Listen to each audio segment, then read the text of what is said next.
Staff who've done so much during the pandemic are being treated as an afterthought while MPs head off on their holidays, and infections are rising, which means pressure is piling back on the whole health team once again. The government is being warned that a long-awaited pay rise for NHS staff will be an insult if it is only a slight increase on the 1% the Prime Minister has said is all that can be afforded.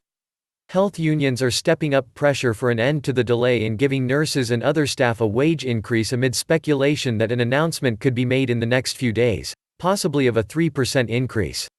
The government sparked anger by saying earlier this year it could only afford a 1% increase despite the extraordinary efforts of NHS staff to deal with the pandemic. The NHS pay review body made its recommendation weeks ago, leaving unions to question why a pay rise is still being delayed.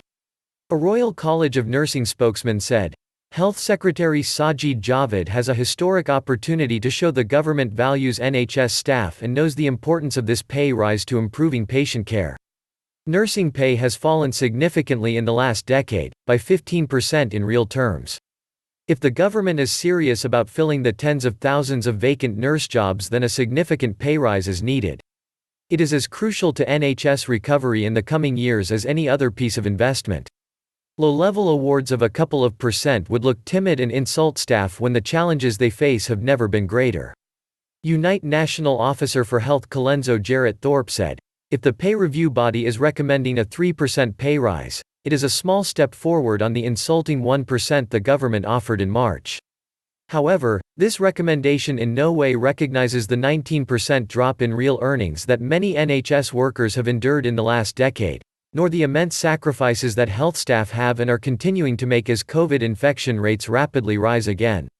It doesn't match the 4% the Scottish Government. 3% will also do very little to staunch the escalating recruitment and retention crisis and free up resources to tackle the enormous backlog in non-COVID procedures, such as hip replacements. The government needs to be much more generous than the anticipated PRB recommendation. The public will expect it to be. Health trade unions have been calling for an early and significant pay rise for more than a year. This announcement is too little and too late. Unison head of health Sarah Gorton said, it's in Boris Johnson's gift to grant staff a fair deal. Yet he's still making them wait. It's 320 days since Unison wrote to Boris Johnson asking for a £2,000 increase for every NHS worker, but health workers in England, Wales and Northern Ireland still don't know what they'll get nearly 11 months on.